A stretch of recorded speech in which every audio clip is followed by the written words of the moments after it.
नमस्कार विद्यार्थी मित्रांनो, भावी शिक्षक आणि शिक्षिकेंनो, टिप्स फॉर टीईटी मध्ये मी अक्षय विरकर तुम्हा सर्वांचं स्वागत करतो।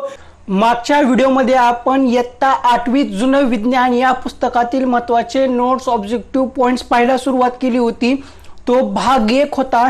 त्यामध्ये आपण खगोलशास्त्रासंबंधीची सखोल माहिती, पुन्हा प्रोटॉन, न्यूट्रॉन, इलेक्ट्रॉन या संबंधीची सखोल माहिती पाहिली होती। आता या दुसऱ्या पार्ट मध्ये आपण रासायनिक अभिक्रिया व त्यांचे प्रकार, पुन्हा जीवाणू, विषाणू, पुन्हा सजीवशास्त्र, प्राणीशास्त्र व प्राण्यांवर होणारे आजार, त्यांवर उपाय काय आहेत या संबंधीची माहिती या भाग 2 मध्ये पाहणार आहोत। भाग 1 जर तुम्ही आतापर्यंत पाहिला नसाल तर तो पाहून घ्या, तो सुद्धा खूप महत्त्वाचा आहे।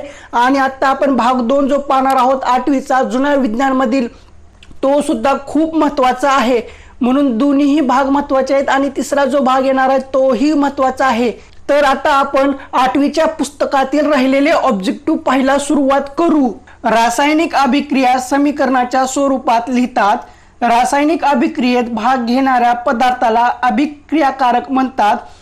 ते समीकरणाच्या डाव्या बाजूला लिहितात। महत्त्वाचं आहे, विधान सत्य असत्यामध्ये विचारलं जाऊ शकतं। रासायनिक अभिक्रियेत भाग घेणाऱ्या पदार्थांना अभिक्रियाकारक म्हणतात, पण ते समीकरणाच्या कोणत्या बाजूला लिहितात असं विचारतात तर ते समीकरणाच्या डाव्या बाजूला लिहितात।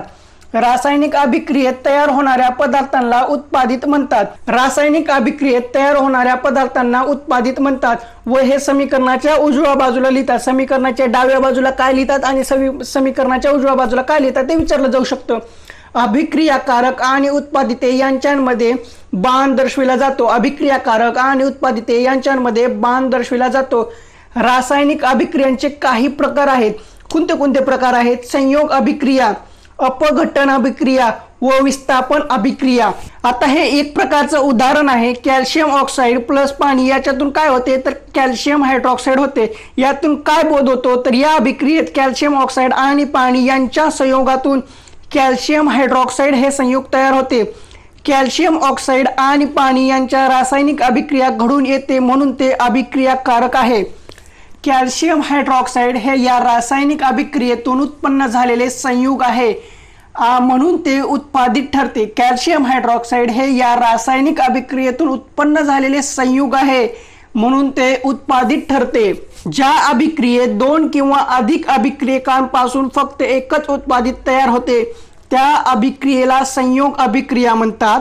आम्लीकृत पाण्यातून विजेचा प्रवाह पाठवल्यास पाण्याचे विद्युत अपघटन होऊन हायड्रोजन आणि ऑक्सिजन हे घटक पदार्थ उत्पादित म्हणून मिळतात।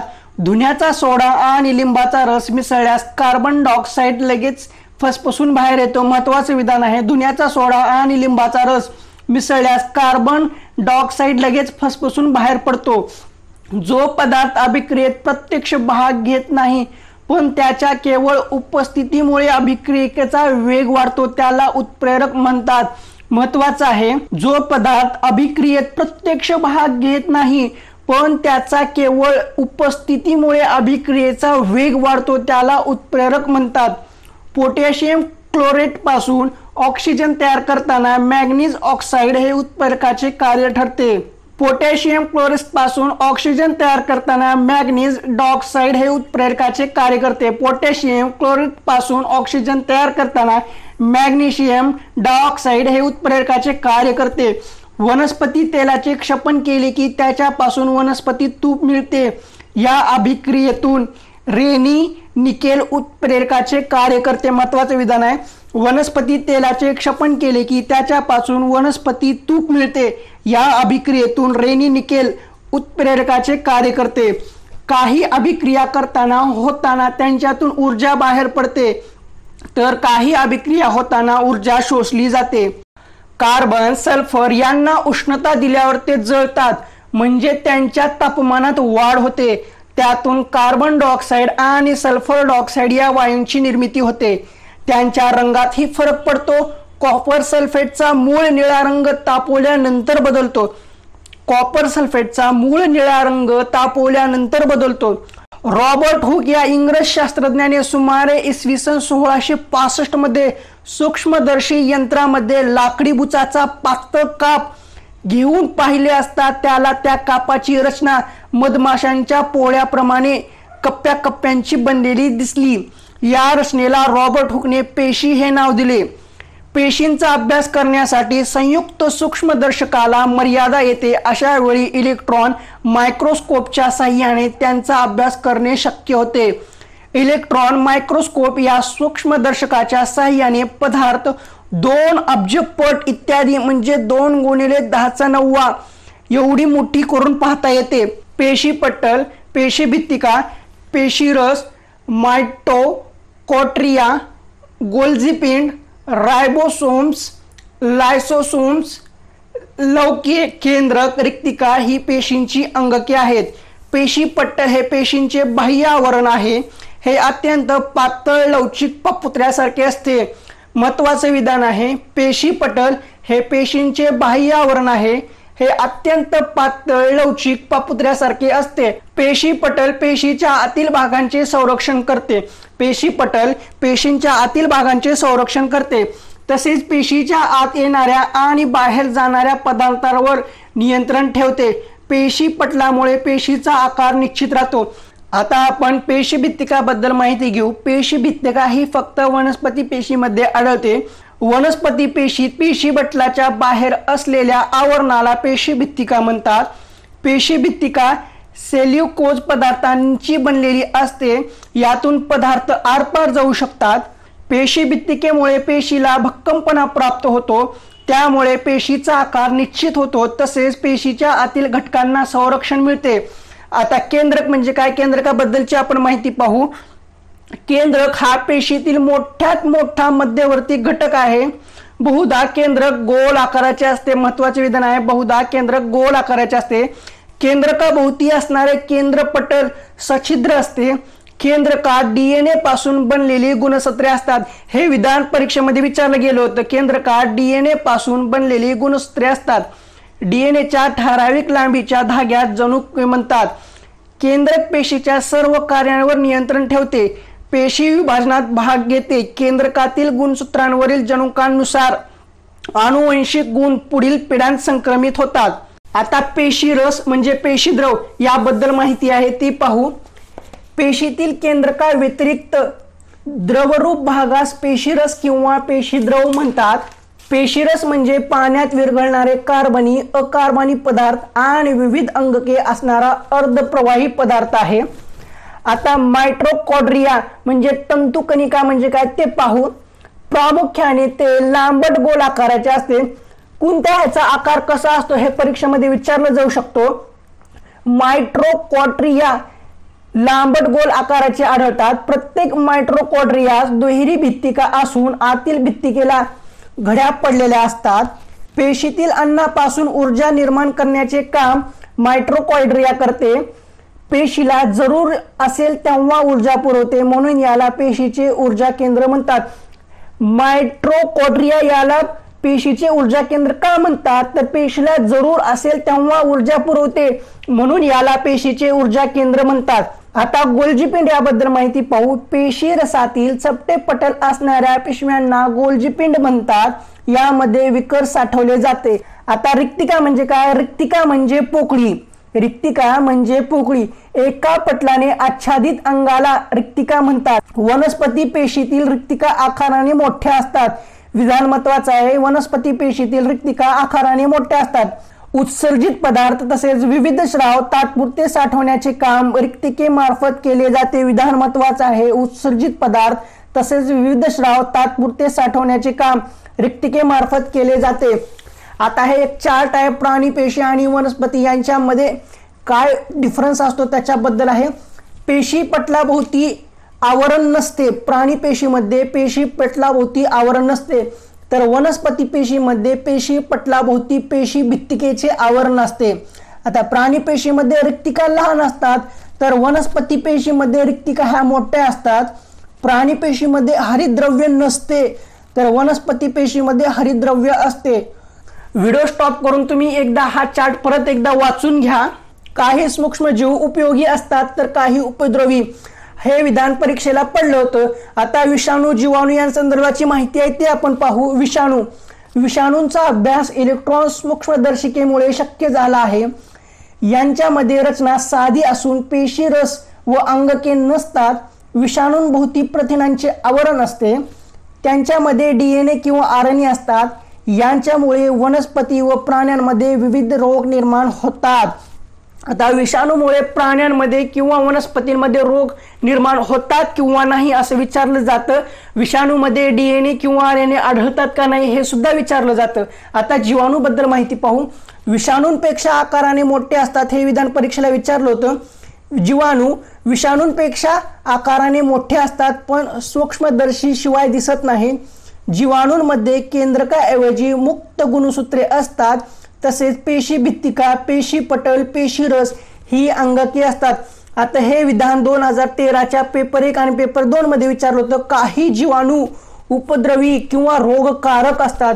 काही जीवाणू उपद्रवी किंवा रोगकारक असतात. शिंबाधारी वनस्पतींच्या मुळांच्या गाठीत असणारे रायझोबियम जीवाणू हवेतील नायट्रोजनच्या संयुगात रूपांतर घडवून आणतात. शिंबाधारी वनस्पतींच्या मुळांच्या गाठीत असणारे रायझोबियम जीवाणू हवेतील नायट्रोजनच्या संयुगात रूपांतर घडवून आणतात. ही संयुगे मातीत मिसळली गेल्याने माती सुपीक बनते आणि नायट्रोजनचे स्थितीकरणही होते. मातीतील ॲझोक्वॅक्टर जीवाणू हवेतील नायट्रोजनचे स्वतंत्रपणे स्थितीकरण घडवून आणतात. मातीमध्ये अनेक जीवाणू राहतात. हे जीवाणू सजीवांचे विघटन करून ह्युमस निर्मिती करतात. त्यामुळे जमिनीची सुपीकता वाढते. स्टॅफिलोकोकस जीवाणू खाद्यपदार्थांवर वाढताना एन्टोरोटॅक्झिन नावाचे विषाणू रसायन तयार करतात. त्यामुळे असे पदार्थ खाल्ले की जुलाब आणि उलट्या होतात. हे विधान महत्त्वाचे आहे. तुम्ही परत एकदा रीड करा, समजून जाईल. हवाबंद डब्यातील खाद्यपदार्थांच्या वापराची मुदत संपली की त्यामध्ये क्लोस्ट्रिडियम जीवाणू त्यामध्ये वाढण्याची शक्यता असते. कशामध्ये कुठला जीवाणू वाढतो हे महत्त्वाचं आहे. शैवालाचा एक पेशीय प्रकार म्हणून डायटम ओळखले जाते. शैवालाचा एक पेशीय प्रकार म्हणून डायटम ओळखले जाते. कवक काही कवके उपयुक्त असतात तर काही उपद्रवकारक कवकांमुळे पदार्थांची नासाडी होते. त्वचेचा रोग होतात. हे महत्वाचं आहे. त्वचेचे रोग हे कवकामुळे होतात. या वर्गाच्या वनस्पतींच्या पेशींमध्ये हरितद्रव्य नसते म्हणून त्या परपोषी असतात. दमट ओल्या जागेत त्या कार्बनिक पदार्थांवर त्या वाढतात म्हणजे कवक. पेनिसिलियम जातीतील कवक वाढताना तयार झालेले रसायन विशिष्ट सूक्ष्मजीवांच्या नाशास कारणीभूत ठरते. असा शोध इसवी सन 1929 मध्ये अलेक्झांडर फ्लेमिंग या शास्त्रज्ञाने लावला. पेनिसिलिन नावाचे प्रतिजैवक पेनिसिलियम पासून बनलेले आहे. पेनिसिलिन नावाचे प्रतिजैवक पेनिसिलियम पासून बनलेले आहे. आता किण्व पेशी या कवकवर्गीय आहेत. किण्व पेशी या कवकवर्णीय आहेत. किण्व पेशी किण्वनाची क्रिया करतात. सूक्ष्मजैविक किण्वन क्रियेतून उत्तम चव किंवा गंध असलेले कार्बनिक पदार्थ यांवर तयार होतात. पाव, इडली, डोसा हे पदार्थ किण्वन प्रक्रियेतून तयार होतात. काही सूक्ष्मजैविक किण्वन क्रियेतून दुर्गंध आणि वाईट चव असलेले पदार्थ तयार होतात. असे पदार्थ खाण्यालायक राहत नाहीत. आदिजीव, आता आदिजीव म्हणजे काय त्याच्या संदर्भातली माहिती पाहू आपण. आदिजीव हे एकपेशीय प्राण्यांचा एक वर्ग आहे. यांच्या पेशीत हरितद्रव्य नसते. लक्षात घ्या, आदिजीव यांच्या पेशीत हरितद्रव्य नसते. पेशी पटल केंद्रक असतात. हरितद्रव्य नसते, फक्त पेशी पटल आणि केंद्रक असतात. तयार अन्न मिळून आदिजीव वाढतात. आदिजीव हे तयार अन्न मिळवून आदिजीव वाढतात. आदिजीव हे तयार अन्न मिळवून वाढतात. काही आदिजीव उपद्रवी असतात. अमिबा सारखे आदिजीव दूषित अन्न पाण्याद्वारे पोटात गेल्यास जुलाब, उलट्या यांसारखे पोटांचे विकार होतात. लक्षात घ्या, जुलाब, उलट्या यांसारखे पोटाचे विकार कशामुळे होतात तर अमिबा सारखे आदिजीव दूषित अन्न पाण्याद्वारे आपल्या पोटात जातात म्हणून जुलाब, उलट्या होतात व यांच्यापासून कायमस्वरूपी त्रास होत राहतो. आता हे प्रतिजैविक सूक्ष्मजीव व नाश होणारे रोग जंतू हे एक चार्ट आहे. हा व्हिडिओ स्टॉप करून तुम्ही हा चार्ट वाचून घ्या, पाठ करून घ्या. हा चार्ट खूप महत्वाचा आहे. पेपर 2 मध्ये 100% विचारला जाईल. कॉलरा, विषमज्वर, इन्फ्लुएन्झा, हगवण, डोळे येणे इत्यादी साथीचे रोग आहेत. क्षय, इन्फ्लुएन्झा हे संसर्गजन्य रोग आहेत. साथीचे रोग कुठले, संसर्गजन्य रोग कुठले, संपर्कजन्य रोग कुठले हे परीक्षेमध्ये विचारलं गेलेलं आहे, विचारलं जाईल आणि विचारलं जाणारच. खरूज, इसब, गजकरण संपर्कजन्य रोग आहेत.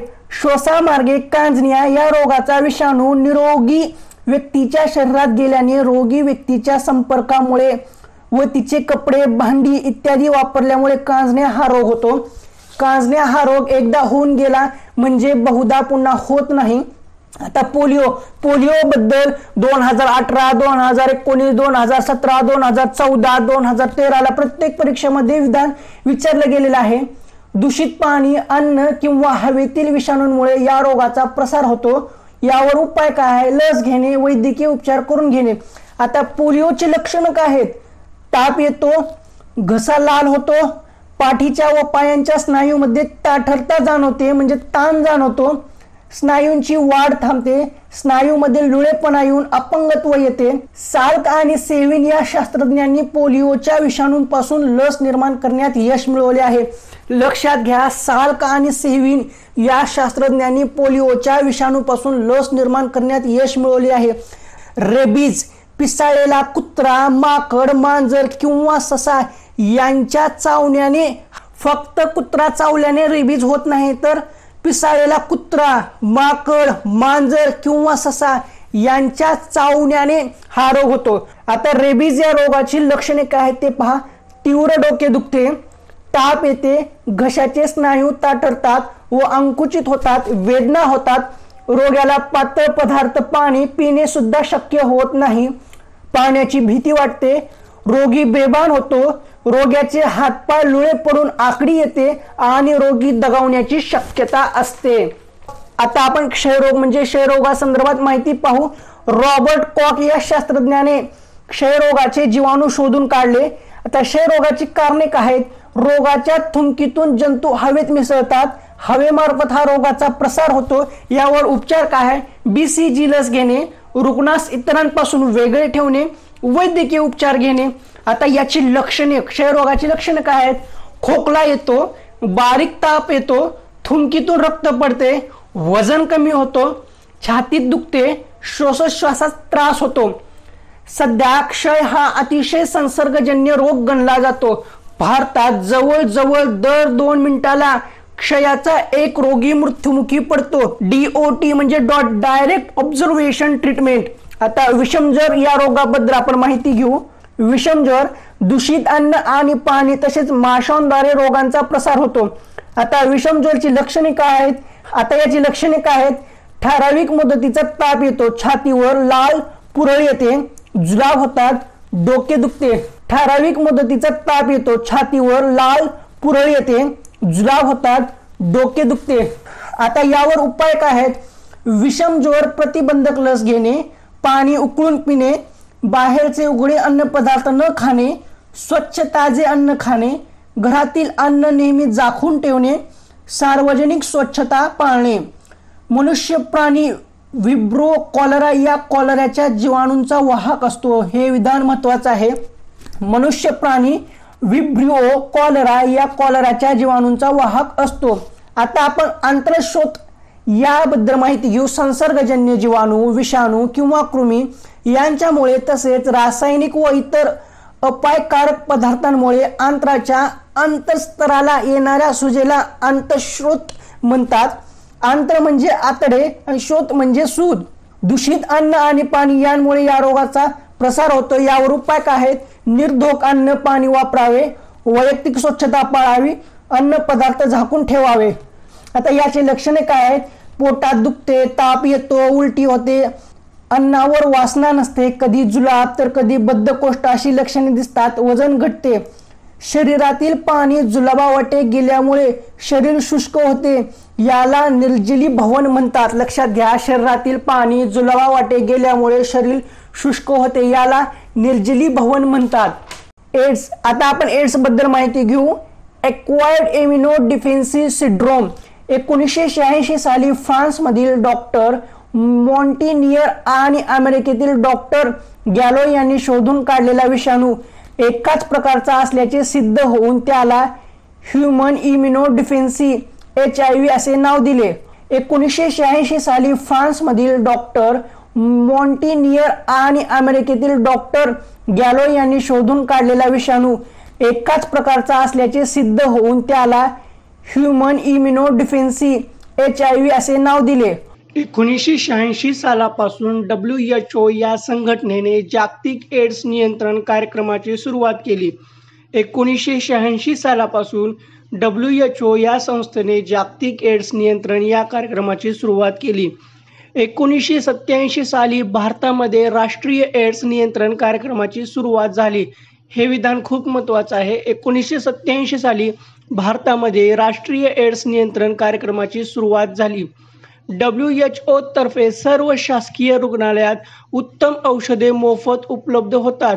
हे सुद्धा विधान महत्त्वाचं आहे. WHO तर्फे सर्व शासकीय रुग्णालयात उत्तम औषधे मोफत उपलब्ध होतात. तर पाहिलं ना, इयत्ता 8वीचं जुनं पुस्तक, त्यातील ऑब्जेक्टिव्ह, त्यातील मुद्दे, त्यातील पॉइंट किती महत्त्वाचे आहेत. तर आता आपण हा फक्त अर्धा भाग पाहिला आहे. इयत्ता 8वी विज्ञानच्या जुन्या पुस्तकातील 8वीचा अर्धा भाग पाहिलेला आहे. पहिला भाग आपण पाहिला होता आणि आता हा दुसरा भाग पाहिलेला आहे. तो दोन्ही मिळून एक भाग पूर्ण झालाय. अर्ध पुस्तक आणखीन राहिलेलं आहे. याच्यावरून तुम्हाला कल्पना आली असेल की 8वीच्या पाठ्यपुस्तकात अभ्यासक्रम किती जास्त आहे आणि तो समजण्यास किती अवघड आहे. तर आपण आता पुढल्या भागामध्ये राजधातू, धातू, अधातू, धातूचे प्रकार, हिरा, ग्राफाइट, कार्बनची बहुरूपता यांसारखे वेगवेगळे प्रकार पाहू. भाग 1 जसा महत्त्वाचा होता तसाच भाग 2 ही महत्त्वाचा आहे आणि भाग 3 ही महत्त्वाचा आहे. या तिन्हींची भेळ होऊ नये म्हणून आपण 8वीच्या पुस्तकाचे 3 वेगवेगळे टप्पे केलेले होते. पहिला टप्पा आपण पाहिला, दुसरा टप्पा सुद्धा पार केलेला आहे आणि लागलीच तिसरा टप्पा लवकरच येईल. त्यासाठी अगोदर हे दोन्ही टप्पे तुम्ही पूर्ण करा, एकदम तोंडपाठ करून ठेवा. आणि व्हिडिओ आवडला असेल, ह्या नोट्स तुम्हाला आवडत असेल, ह्या नोट्सचा फायदा होत असेल तर व्हिडिओला लाईक करत जावा. तुम्ही व्हिडिओला लाईकच करत नाहीत, व्हिडिओला लाईक करत जावा. आणखीन तुम्ही चॅनलला जर सबस्क्राईब केलं नसेल तर चॅनलला सबस्क्राईब करा.